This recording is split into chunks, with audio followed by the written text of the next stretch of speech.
Alright, it's been a while. Fujifilm XT4 review. We'll have a look at some of the good things, or we'll have a look at some of the not so good things. I've had this camera for about 4 months now, pretty much since it came out. Done a lot of various jobs on it, shot a lot of things on it, so I think I'm qualified to give my opinion on it. And then we're going to sum it up at the end and see whether this thing's worth getting or not. Spoiler alert. Alright.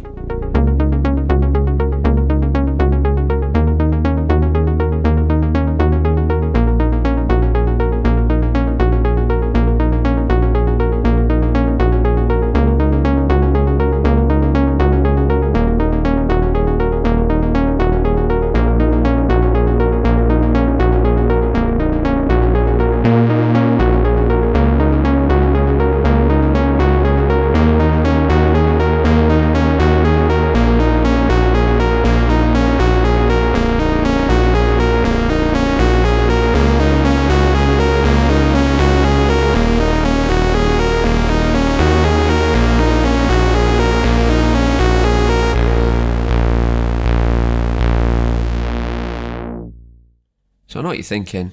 You saw the thumbnail and you saw it over an hour long. What more can I say? Got a lot to cover. Number 1, autofocus. This is probably the most controversial topic on the X-T4. Let's dig in.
So as we all know, the autofocus on the Fuji X-T4 is very lens dependent. You know, to make this whole video more worthwhile, I shot the whole thing pretty much on the 16-55 f2.8. I think you can see from the skate park footage that, you know, I wanted to try something a bit different on there by having the tracking on +2, but the speed on +2 as well, because I think that's probably where the X-T4 suffers the most. It's hard to get footage that's smooth, especially at high focusing speeds, and have it have that sort of rack look and feel to it. It's kind of like a snappy autofocus on the Fuji system that I don't really like on anything above probably 0 on speed, maybe even -1. So I think you can see I shot it in 60p, slowed it down just so you can get a better feel of how it hunts at times. It's quite consistent, but when it wants to go hunting, it falls apart. It can't really hold its own against like a Sony or anything like that. So that's the footage of the skate park at high speeds. Probably not the best camera in the world to get action footage, if you know what I mean. Anything cinematic, fantastic.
So the next few clips I'm going to show you are from a music video that I filmed. It was a one-take music video on a gimbal, a IBIS, with the 2.8 16-55 lens. It's got more of the settings that I typically use, so tracking +4, speed on -2, and it did really well. Didn't really ever go hunting or anything. Whenever it did lose focus, it smoothly got the focus back without looking unnatural or jerky. It's quite cinematic.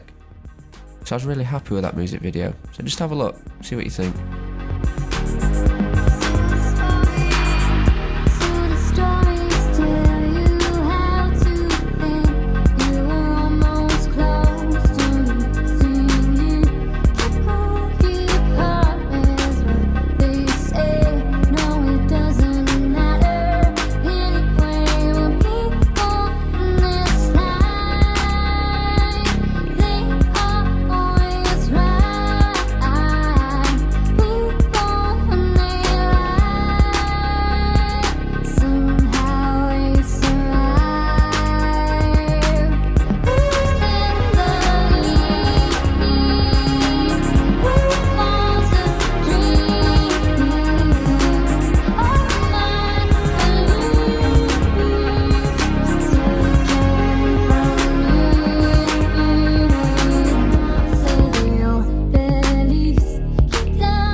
So without sounding like I'm being overly negative about the autofocus, because I do feel like when it works really well. It's got a certain smoothness to the rack focusing capabilities of the lenses, especially when you set them to linear focus. But that can sometimes be thwarted by this. When it reaches its destination of focusing area, then it'll rest into the focusing point and then go out of it and back again, like really quickly, but it just, to me, it makes it unusable at the end. So either I have to do it manually or do it a few times and then hope that it gets it at least one of the times. You know, that's not great for when you're doing client work and you've got a one-time shot. So overall, the autofocus, I would say, for anything like action sports, I don't think it's good enough. Tracking +4, speed -2. It did really well. I was really happy with it. So I even filmed a series of live videos recently for a local artist, and even on the 16mm, which I used it on, the 1.4, which is a really old lens, it did really well. You know, it was consistent every single music, every single song. So yeah, it's a tough one. I don't think you can rely on it fully, but I think it's good enough. I mean, I generally use manual focus most of the time, but don't be scared of it. You know, you get used to it. Each lens is different, but don't be scared of it. And it is better than people make out. Trust me. I think it's good. You know, when it works really well. It's just when it doesn't, it's really bad. So yeah, autofocus.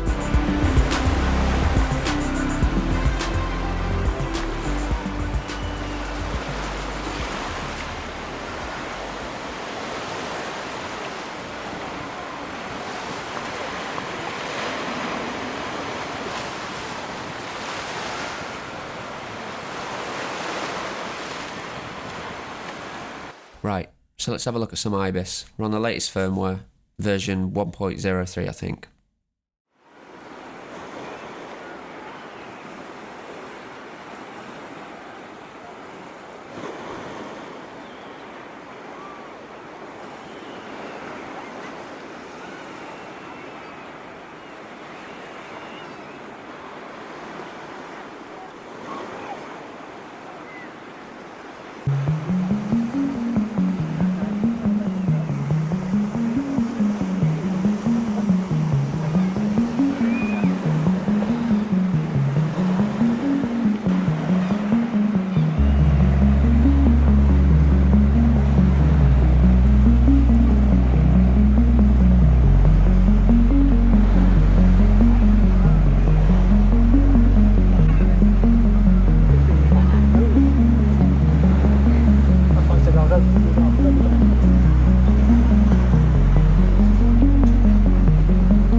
So IBIS, another feature that's quite a hot topic in terms of the Fujifilm X-T4. It's good, but it's kind of bad as well at the same time. I think you can see from the tests that I've just done, one was with the optical image stabilization from the lens.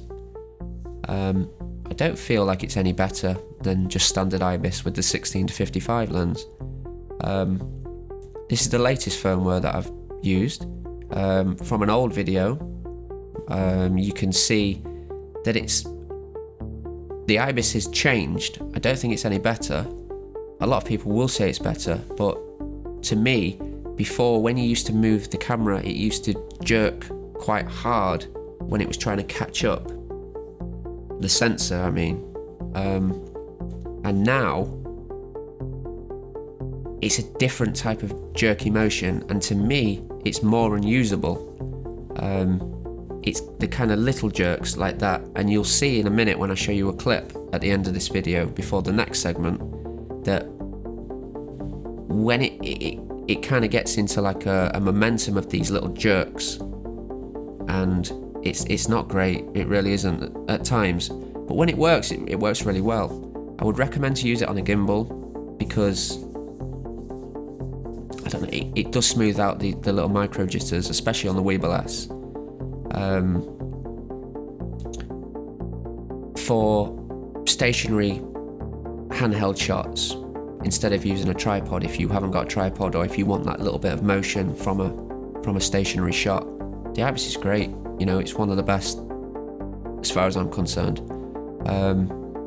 But when you start to pan and tilt, sometimes it works, sometimes it doesn't. So take from that what you will.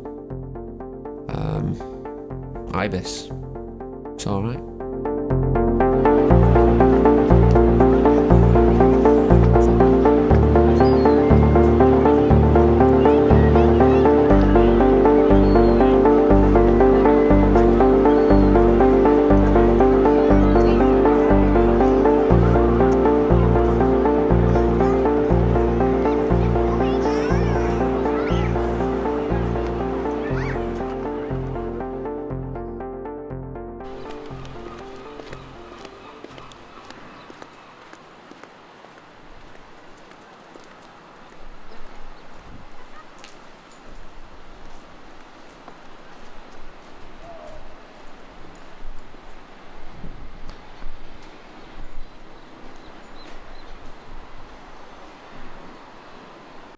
Low light. Now, some would say I'm an idiot to sit here and talk about the low light capabilities of the Fujifilm X-T4, especially when the Sony a7S III has just come out. Are they right? It's pretty good. You can get some really good results. I very rarely have to go over 640 ISO, which is the base ISO of Eterna or F-Log, especially if you've got dynamic range 400 on Eterna.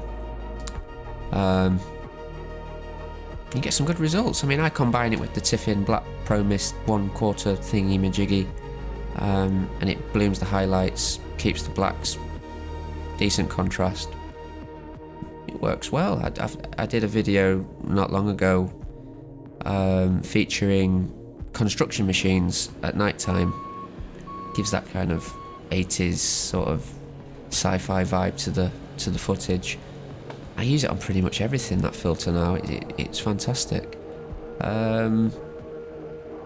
Yeah, obviously when you get to 12,800 on the ISO, it starts to get a bit uncontrollable, but anything under that, anything up to 6400, which I think is a reasonable amount to go to on ISO, especially when you combine it with a lens that can go to 1.4, or this one that goes to 2.8, 3200, 6400, it's usable, definitely. Just don't expect the world. It isn't a Sony a7S III, but it does work well.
don't mean to alarm you, but I don't vlog. But we're going to do this. We've got the 16-55 2.8. Sun's a bit bright. You know, I've got the tracking on max. This lens is heavy as fuck. Speed's on -3. I'm in a setting which would probably attract, especially the trees behind me, an unwanted amount of phantom eyes that the autofocus would recognise. Wind's up a little bit. But yeah, just normal walking, cloud cover, sun's coming in and out. I'm holding the lens with the camera. I've not got it on any sort of tripod. Absolutely killing. I'm gonna have to swap hands. You know, this isn't my domain, but we progress. So I'm going to do this section with normal IBIS. See, now we're going into trees. Did it lose me? Oh, you know, do a bit of a turnaround here. Oh, a bit of clipping in the clouds there, zebras. So we're going to stop it here and then turn the IBIS off, and then we're going to do digital afterwards. So this is with IBIS off. You know, you should be able to notice the difference with this one. Is there so turn around.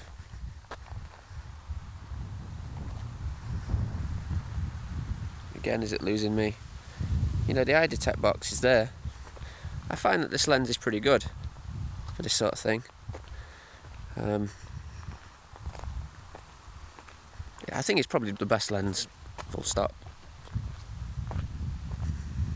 So we're going to turn digital and IBIS on now. Now we've got digital on with IBIS, cropped in, 1.1 times crop, which isn't bad. Sun's coming out again. Still holding the lens in the same place. It's absolutely killing my arm. You know, I don't vlog, and this is the reason why. I mean, not that anybody would use this lens, I don't think. Can't imagine Camera Conspiracies using this lens, even though he's on the Monkey Shrimp programme. But yeah, so this is with digital. I'll not turn around. See if it loses me ever with the autofocus. I'm convinced that it finds eyes in the trees. That must be the reason. They need to figure that out. But you know, I've got it locked on with the tracking, so it should be okay. And because the speed's on slow, like -3, I think for this lens, it's quite natural. I'm not trying to walk any different, so a little. Well, that's the vlogging test done. It's not really my domain. That's why I've come to a secluded field in the middle of nowhere. I've got a road that side, but there's a big hedge in the way so no one can see me. How did the IBIS perform? Was there warpy stuff in the corners? Was there any autofocus problems where it'd go wandering off into the trees? No, it's up to you. I mean, I've only filmed this just so you've got a good idea of, you know, what you're able to achieve. Like I say, I wouldn't use the 16-55 because it's really heavy. You have to change arms all the time, and as soon as you extend it out on a tripod, I'm sure your arm will break off. So yeah, so onto the road.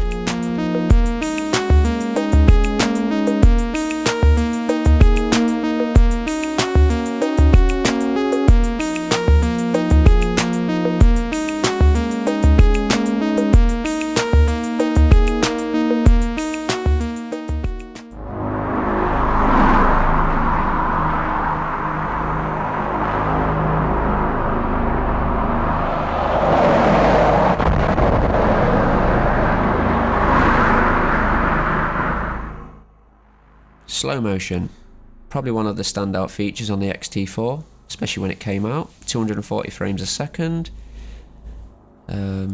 It's good, you know. It's usable. I wouldn't shoot like anything for a major brand or anything with it, but you know, I want to show on these next clips here that if you to use it on a normal scene, then you get a lot of moire issues on textures. Even on the 100 frames, 120 frames, it does the same thing, not to the bigger extent of the 240 frames, but it still does it. But you get a better understanding of what the higher frame rates of the X-T4 are good for and what they're bad for. And, you know, use it on the right things with shallow depth of field, not much going on in terms of texture, and you can get some good results with it. Again, it's another one of those features that's really good, but also it's limited to its uses.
Dynamic range.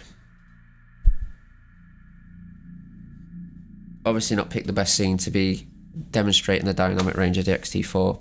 For a start, I'm filming this with Eterna, which isn't as good as F-Log. but the test coming up will show you what the dynamic range is like on the X-T4. And I think it's one of the best features of the camera. When I come to sum up at the end of the video, you will see that the dynamic range is one of the strongest areas, as well as the colour space. But here's the video for dynamic range. Enjoy. It's glorious.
Fuji Colours. I think this is probably what draws most people into the Fujifilm system, and the X-T4 has all the simulations that are available to Fujifilm. There's not much more you can say about it. Have a look at the clips, see the same scene with all the different film simulations. Some of them have got better dynamic range than others. Eterna obviously got the best. A lot of people don't like the new Eterna bleach bypass, but you can use it. You know, I've got a video called Stenigot. Have a look. You'll see that you can use it when it's necessary. Fujifilm Colour. Cult magic.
Flippy Screen.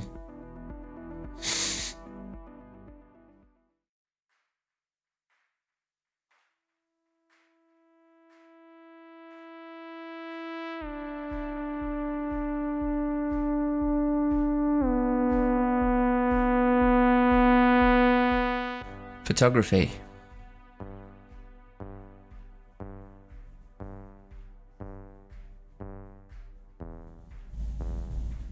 Yep, this camera does photography, and it does it probably...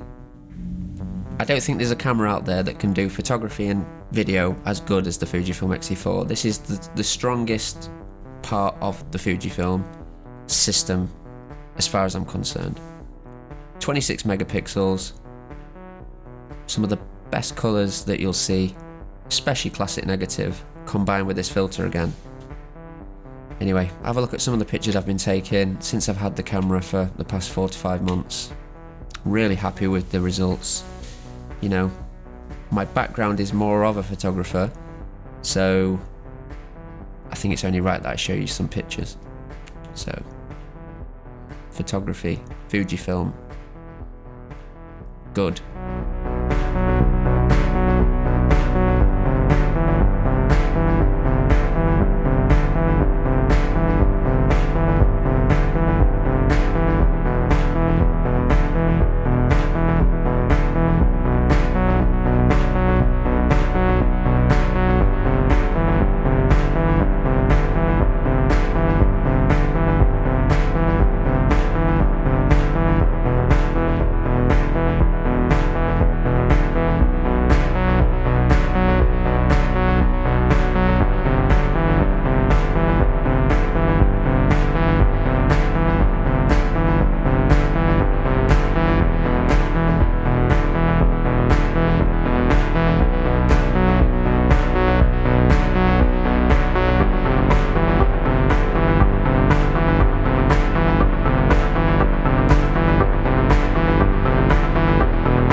So to sum up the review, with the best and most cinematic lighting of our time,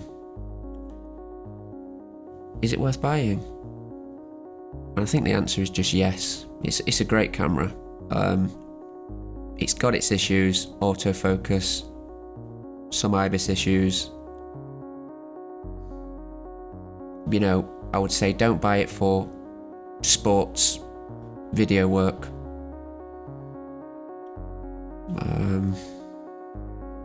Don't buy it for using the IBIS to do cinematic pans and tilts, but use it as a budget cinema camera. I think it's fantastic for that. Dynamic range, the colours, both of those things, that are the best features of the camera.